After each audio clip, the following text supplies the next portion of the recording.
আপনি ডাক্তার না। কে রে? সবাইকে বলে দেবো আপনি ডাক্তার না। ও আপনি যীশু খ্রিস্ট, আপনি রামকৃষ্ণ, আপনি হযরত মোহাম্মদ। এই কথাটা বলার জন্য তুমি 3 তলা থেকে নেমে চলে এসেছো? 3 নয় 13, 13 তলা থেকে ঝাঁপ মেরেছিলাম। এই বুকের পাঁজরটা এরকম ভাবে দুমড়ে গেছিল। সব এই হাতে তো তুলতেই পারছিলাম না, এখন পাচ্ছি। সব ডাক্তার জবাব দিয়ে দিয়েছিল। সেখানে আপনি আমার প্রত্যেকটা হাড় এক করে চুড়ে দিলেন। তোকে যে ফ্রিতে অপারেশনটা করেছিল সেটা বলছিস না কেন? ডায়লগ ভুলে যাচ্ছিস কেন?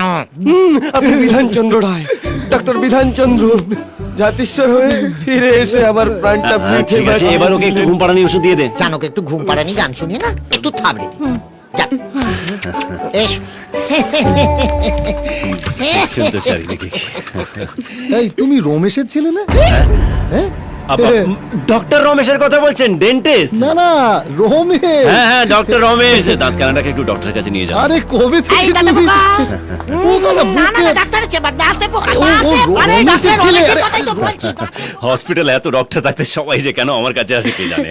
আচ্ছা আপনি ঠিক কিসের ডাক্তার বলুন তো? হ্যাঁ? কার্ডিওলজিস্ট, নিউরোলজিস্ট না গাইনোকোলজিস্ট? আমি সব কথা এখানে বলবো, চলুন একটু হাঁটাতে কথা বলে আসুন। দাদা রিং হচ্ছে। হ্যালো, কে? যার ফোন সে? এটা 9332126068 হবে হয়তো, আমি জানি না। বলছেন আপনার ফোন আর নিজের নম্বর জানেন না? না না, কেনা নয় তো, ঝাড়া। ওটা আমার ফোন, পকেট থেকে পড়ে গেছে।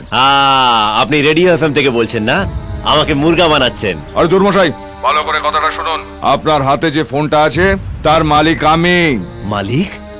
ওরে শালা, আমি রিলায়েন্সের মালিকের সঙ্গে কথা বলছি। सर अंबानी सर, सुनिए ना, हमको ना बहुत दिन से एक तो मोबाइल फोन का दरकार है। हमारे पास उतना टाका पैसा नहीं है और हमारे बाबा के पास भी नहीं है। धोपा है तो आप एक काम करिए ना, एक चैत्र मास का सेल दीजिए ना, हम एक फोन खरीदेंगे। এই শালা চৈত্র সেল, মনে কি হচ্ছে? আমি মাস্টার, কলকাতায় সবাই আমার নাম জানে।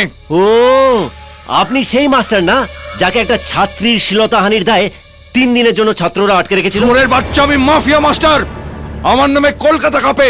ও, আসলে আমি কলকাতার বাইরে থাকি তো, তাই অত দূর থেকে কলকাতা কাঁপলে ঠিক বুঝতে পারি না।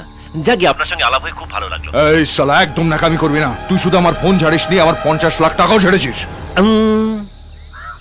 ওই টাকায় লোভ দেবেন না মাস্টার, ওটা লক্ষ্মী তার পেঁচাকে গিফট করেছে। আসতে চাইলে আমার ফোন আর 50 লাখ টাকা ফেরত দে, না হলে কি করবেন মাস্টার মশাই? জ্যান্ত কবর দেবো তোকে। এই তো আবার গেড়ি গোলাচ্ছেন মাস্টার।